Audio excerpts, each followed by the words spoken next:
The Diary of Anne Frank by Frances Goodrich and Albert Hackett. Characters: Mr. Frank, Miep, Mrs. Von Don, Mr. Von Don, Peter Von Don, Mrs. Frank, Margot Frank, Anne Frank, Mr. Krahler, and Mr. Dussel. Act 1, Scene 1.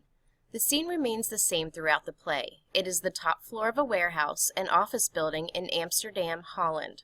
The sharply peaked roof of the building is outlined against a sea of other rooftops, stretching away into the distance. Nearby is the belfry of a church tower, the Westertoren, whose carillon rings out the hours. Occasionally faint sounds float up from below, the voices of children playing in the street, the tramp of marching feet, a boat whistle from the canal. The 3 rooms of the top floor and a small attic space above are exposed to our view. The largest of the rooms is in the center, with 2 small rooms slightly raised on either side. On the right is a bathroom, out of sight. A narrow, steep flight of stairs at the back leads up to the attic. The rooms are sparsely furnished, with a few chairs, cots, a table or 2.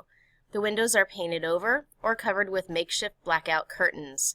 In the main room, there is a sink, a gas ring for cooking, and a wood-burning stove for warmth. The room on the left is hardly more than a closet. There is a skylight in the sloping ceiling. Directly under this room is a small, steep stairwell, with steps leading down to a door. This is the only entrance from the building below. When the door is opened, we see that it has been concealed on the outer side by a bookcase attached to it.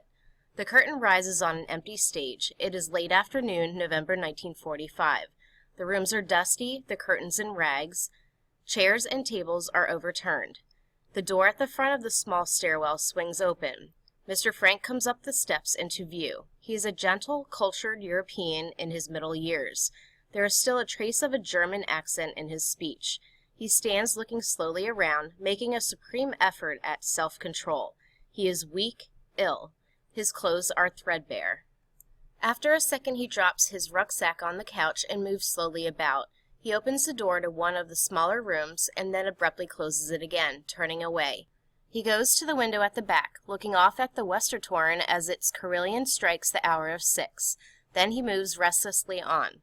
From the street below we hear the sound of a barrel organ and children's voices at play. There is a many-colored scarf hanging from a nail. Mr. Frank takes it, putting it around his neck. As he starts back for his rucksack, his eye is caught by something lying on the floor. It is a woman's white glove. He holds it in his hand, and suddenly all of his self-control is gone. He breaks down crying.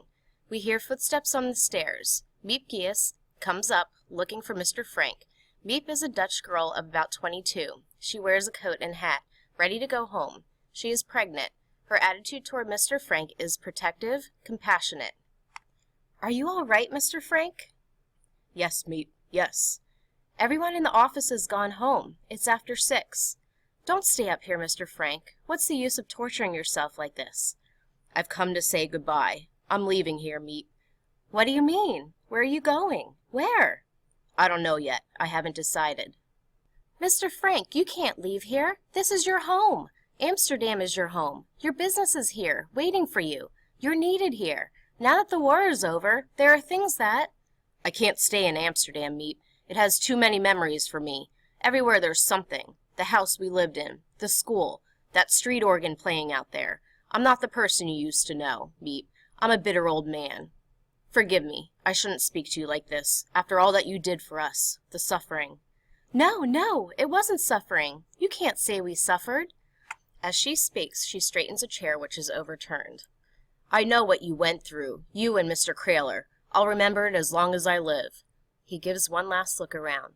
"Come, Miep." He starts for the steps, then remembers his rucksack, going back to get it. "Mr. Frank, did you see? There are some of your papers here." She brings a bundle of papers to him. "We found them in a heap of rubbish on the floor after you left." "Burn them." He opens his rucksack to put the glove in it. "But, Mr. Frank, there are letters, notes." "Burn them, all of them." "Burn this?" She hands him a paper-bound notebook. "Anne's diary." He opens the diary and begins to read. "Monday, the 6th of July, 1942. 1942? Is it possible, Miep? Only 3 years ago? As he continues his reading, he sits down on the couch. Dear Diary, since you and I are going to be great friends, I will start by telling you all about myself. My name is Anne Frank. I am 13 years old. I was born in Germany the 12th of June, 1929.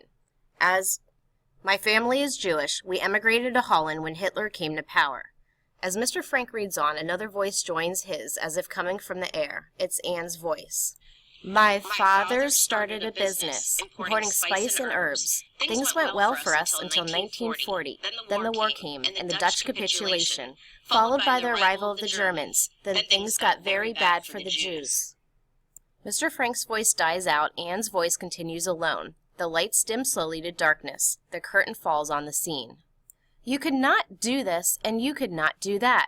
They forced Father out of his business. We had to wear yellow stars. I had to turn in my bike. I couldn't go to a Dutch school anymore. I couldn't go to the movies, or ride in an automobile, or even on a streetcar, and a million other things. But somehow we children still managed to have fun. Yesterday Father told me we were going into hiding. Where, he wouldn't say. At 5 o'clock this morning, Mother woke me and told me to hurry and get dressed. I was to put on as many clothes as I could. It would look too suspicious if we walked along carrying suitcases. It wasn't until we were on our way that I learned where we were going. Our hiding place was to be upstairs in the building where Father used to have his business. 3 other people were coming in with us, the Van Dons and their son, Peter. Father knew the Van Dons, but we had never met them. During the last lines, the curtain rises on the scene, the lights dim, on. Anne's voice fades out. Scene 2. It is early morning, July 1942. The rooms are bare, as before, but they are now clean and orderly. Mr. Van Don, a tall, portly man in his late 40s, is in the main room, pacing up and down, nervously smoking a cigarette. His clothes and overcoat are expensive and well cut. Mrs. Van Don sits on the couch, clutching her possessions, a hat box, bags, etc. She is a pretty woman in her early 40s. She wears a fur coat over her other clothes. Peter Van Don is standing at the window of the room on the right, looking down at the street below. He is a shy, awkward boy of 16. He wears a cap, a raincoat, and long Dutch trousers like +4s. At his feet is a black case, a carrier for his cat. The yellow Star of David is conspicuous on all of their clothes. Something's happened to them. I know it. Now, Carolee. Mr. Frank said they'd be here at 7 o'clock. He said. They have 2 miles to walk. You can't expect. They've been picked up. That's what's happened. They've been taken. Mr. Van Don indicates that he hears someone coming. You see? Peter takes up his carrier and his school bag, etc., and goes into the main room as Mr. Frank comes up the stairwell from below. Mr. Frank looks much younger now. His movements are brisk, his manner confident. He wears an overcoat and carries his hat in a small cardboard box. He crosses to the Van Dons, shaking hands with each of them. Mrs. Van Don, Mr. Van Don, Peter. Then an explanation of their lateness. There were too many of the green police on the streets. We had to take the long way around. Up the steps come Margot Frank, Mrs. Frank, Miep, who's not pregnant now, and Mr. Kraler. All of them carry bags, packages, and so forth. The Star of David is conspicuous on all of the Franks' clothing. Margot is 18, beautiful, quiet, shy. Mrs. Frank is a young mother, gently bred, reserved. She, like Mr. Frank, has a slight German accent. Mr. Kraler is a Dutchman, dependable, kindly. As Mr. Kraler and Miep go upstage to put down their parcels, Mrs. Frank turns back to call Anne. Anne? Anne comes running up the stairs. She is 13, quick in her movements, interested in everything, mercurial in her emotions. She wears a cape, long wool socks, and carries a school bag. My wife, Edith, Mr. and Mrs. Van Don, their son, Peter, my daughters, Margot and Anne. Mrs. Frank hurries over, shaking hands with them. Anne gives a polite little curtsy as she shakes Mr. Van Don's hand. Then she immediately starts off on a tour of investigation of her new home, going upstairs to the attic room. Miep and Mr. Kraler are putting the various things they have brought on the shelves. I'm sorry there is still so much confusion. Please, don't think of it. After all, we'll have plenty of leisure to arrange everything ourselves. We put the stores of food you sent in here. Your drugs are here. Soap, linen, here. Thank you, Miep. I made up the beds, the way Mr. Frank and Mr. Kraler said. Forgive me. I have to hurry. I've got to go to the other side of town and get some ration books for you." "Ration books? If they see our names on ration books, they'll know we're here." "There isn't anything." "Don't worry, your names won't be on them. I'll be up later." "Thank you, Meep." "It's illegal, then? The ration books? We've never done anything illegal." "We won't be living here exactly according to regulations." As Mr. Kraler reassures Mrs. Frank, he takes various small things, such as matches, soap, etc., from his pockets, handing them to her. "This isn't the black market, Mrs. Frank. This is what we call the white market, helping all of the hundreds and hundreds who are hiding out in Amsterdam." The carillon is heard playing the quarter hour before 8. Mr. Kraler looks at his watch. Anne stops at the window as she comes down the stairs. "It's the Westertoren." "I must go. I must be out of here and downstairs in the office before the workmen get here." He starts for the stairs leading out. "Meep or I, or both of us. We'll be up each day to bring you food and news and find out what your needs are. Tomorrow I'll get you a better bolt for the door at the foot of the stairs. It needs a bolt that you can throw yourself and open only at our signal." "Oh, you'll tell them about the noise?" "I'll tell them." "Goodbye, then, for the moment. I'll come up again, after the workmen leave." "Goodbye, Mr. Kraler." "How can we thank you?" The others murmur their goodbyes. "I never thought I'd live to see the day when a man like Mr. Frank would have to go into hiding. When you think—" He breaks off, going out. Mr. Frank follows him down the steps, bolting the door after him. In the interval before he returns, Peter goes over to Margot, shaking hands with her. As Mr. Frank comes back up the steps, Mrs. Frank questions him anxiously. "What did he mean about the noise?" "First, let us take off some of these clothes." They all start to take off garment after garment. On each of their coats, sweaters, blouses, suits, dresses is another yellow Star of David. Mr. and Mrs. Frank are underdressed quite simply. The others wear several things: sweaters, extra dresses, bathrobes, aprons, nightgowns, etc. "It's a wonder we weren't arrested, walking along the streets. Petronella with a fur coat in July, and that cat of Peter's crying all the way." As she is removing a pair of panties. "A cat? Anne, please!" "It's all right. I've got on 3 more." She pulls off 2 more pairs of panties. Finally, as they have all removed their surplus clothes, they look to Mr. Frank, waiting for him to speak. "Now, about the noise. While the men are in the building below, we must have complete quiet. Every sound can be heard down there, not only in the workrooms, but in the offices too.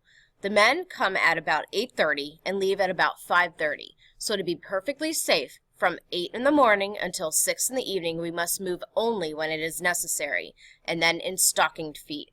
We must not speak above a whisper. We must not run any water. We cannot use the sink or even, forgive me, the WC. The pipes go down through the workrooms. It would be heard. No trash." Mr. Frank stops abruptly as he hears the sound of marching feet from the street below. Everyone is motionless, paralyzed with fear. Mr. Frank goes quietly into the room on the right to look down out of the window. Anne runs after him, peering out with him. The tramping feet pass without stopping. The tension is relieved. Mr. Frank, followed by Anne, returns to the main room and resumes his instructions to the group. "No trash must ever be thrown out, which might reveal that someone is living up here. Not even a potato paring. We must burn everything in the stove at night. This is the way we must live until it is over, if we are to survive." There is silence for a second. "Until it is over." "After 6 we can move about. We can talk and laugh and have our supper and read and play games, just as we would at home." He looks at his watch. "And now I think it would be wise if we all went to our rooms and were settled before 8 o'clock. Mrs. Van Don, you and your husband will be upstairs. I regret that there's no place up there for Peter, but he will be here, near us. This will be our common room, where we'll meet to talk and eat and read, like one family." "And where do you and Mrs. Frank sleep?" "This room is also our bedroom." "That isn't right. We'll sleep here and you take the room upstairs." "Please, I've thought this out for weeks. It's the best arrangement, the only arrangement." "Never, never can we thank you. I don't know what would have happened to us if it hadn't been for Mr. Frank." "You don't know how your husband helped me when I came to this country, knowing no one, not able to speak the language. I can never repay him for that. May I help you with your things?" "No, no. Come along, Lefay." "You'll be all right, Peter? You're not afraid?" "Please, Mother." They start up the stairs to the attic room above. Mr. Frank turns to Mrs. Frank. You too must have some rest